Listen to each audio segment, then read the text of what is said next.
Salut, salut! Nous sommes en secondaire 4, niveau SN. Nous travaillons sur la factorisation. Ceci est le quatrième vidéo qui traite du sujet. Dans ce quatrième vidéo, nous allons travailler la différence de carré. La différence de carré est un cas particulier qui survient à l'occasion. Donc, je vous explique comment ça fonctionne. Disons qu'on a deux binômes. Deux binômes qui sont pratiquement identiques. Un est x plus 2, l'autre est x moins 2 et que nous les multiplions. Qu'est-ce qui va arriver? Bien, on va appliquer la double distributivité. Ça va nous donner x fois x carré, x fois moins 2x. De l'autre côté, on va prendre le 2 qui est ici et le multiplier par la deuxième parenthèse. Donc 2 fois x, 2x, et 2 fois moins 2, moins 4. Vous remarquerez que les deux termes du centre sont semblables et l'un est l'opposé de l'autre, ce qui va faire en sorte que quand on va les additionner, ils vont s'éliminer. Donc à la fin, on va obtenir x2 moins 4. Pourquoi je vous ai montré l'exemple? Parce que si jamais vous vous retrouvez avec ce qu'on appelle une différence de carré, c'est-à-dire que le premier terme est le carré de quelque chose, le deuxième terme est le carré de quelque chose et que vous avez une différence, donc une soustraction au milieu, on va pouvoir le factoriser très rapidement. Comment on va faire? x2 est le carré de x, parce que x fois x donne x2. Donc ça veut dire qu'il va y avoir une parenthèse avec un x, l'autre avec un x également. 4 est également le carré de quelque chose, c'est le carré de 2. 2 fois 2, 4. Donc on va mettre un 2 ici, un 2 ici. Et étant donné qu'on a une différence, pour créer justement le fait que les deux du centre vont s'éliminer, on va mettre un plus et un moins. Donc on fait exactement le contraire. Donc il faut juste apprendre, si on veut, j'allais dire le pattern, mais c'est pas le mot français, là, mais le modèle dans lequel ce type de situation-là se produit. Je répète, vous devez avoir deux carrés avec une différence au centre. Si ça avait été un plus, cette stratégie n'aurait pas fonctionné. Et lorsque ça se produit, vous faites, c'est comme si on faisait la racine carrée du premier, on la mettait dans chaque parenthèse, la racine carrée du deuxième, on la mettait dans chaque parenthèse, un plus, un moins. Si vous refaites cette multiplication, on va avoir ce qu'on avait en haut, et évidemment, les deux termes du milieu vont s'annuler, comme je l'ai prouvé tantôt, et on va se retrouver avec x2 moins 4. Voilà, c'est la différence de carré.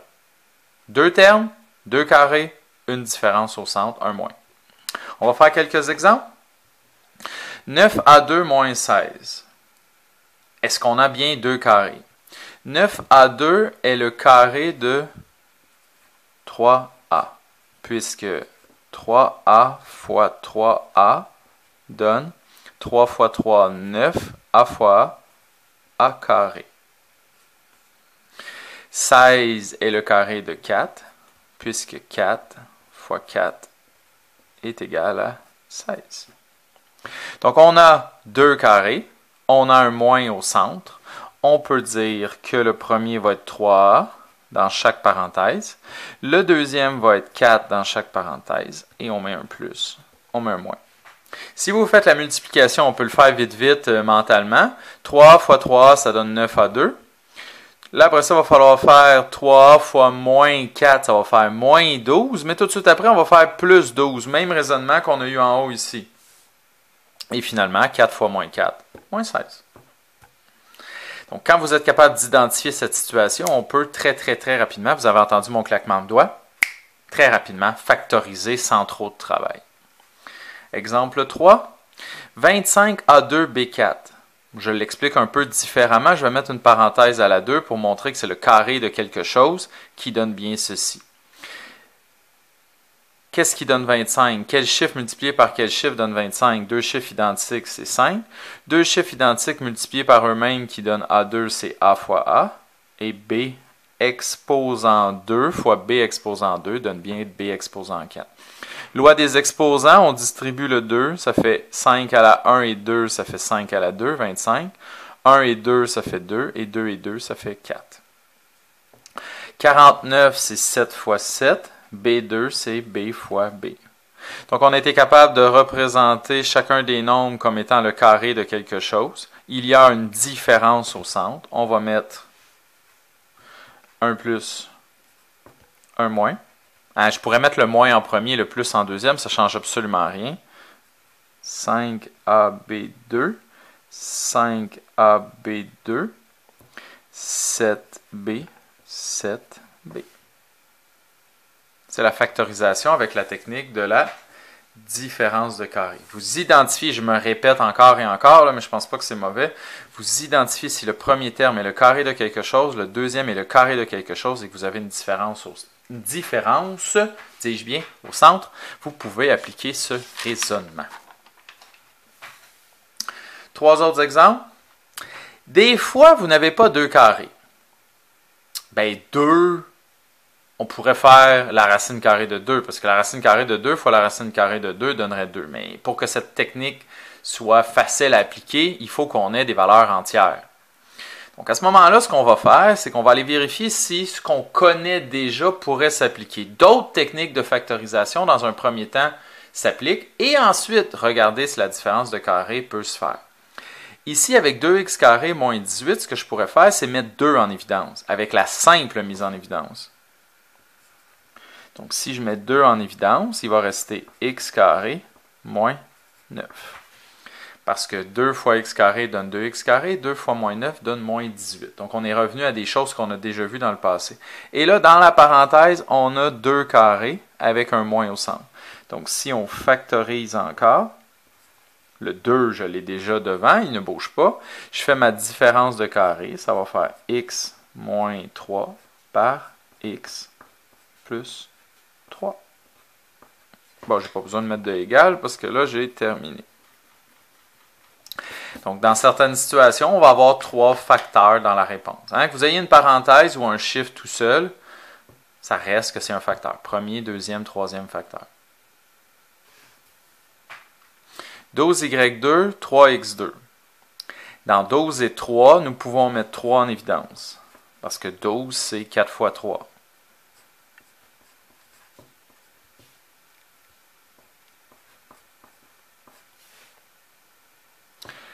4y2, c'est le carré de 2y. Et x2, c'est le carré de x. 2y fois 2y, ça fait 4y2. X fois x, ça fait x2. Donc, j'avais un moins au centre.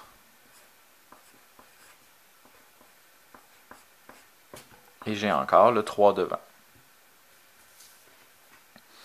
Finalement, malgré que je pourrais en faire un autre. Regardez bien, je vais en inventer un 7e pour clarifier certaines choses. 72 et 8. 8 est un facteur commun. Et on a un b également qu'on pourrait mettre en évidence. Parce qu'il y a des b ici, il y a des b ici. Si vous regardez en haut, les variables étaient différentes. Celui-ci, il y avait juste des variables dans le premier. Alors qu'ici, il y a des variables identiques dans les deuxièmes. Donc, quand on fait la simple mise en évidence, c'est bien important de mettre le PGCD, le plus grand commun diviseur, en évidence. Donc, mon plus grand commun diviseur va être 8b. Qu'est-ce qui reste? 8 fois quoi donne 72? C'est 8 fois 9. Et il manque mon A2. 8b fois quoi donne ceci? Ça va être moins B2. Une fois que c'est fait, là, comme par hasard, j'ai bien choisi mes exemples. On a 2 carrés. 9A2, c'est le carré de 3A. Et B2, c'est le carré de B.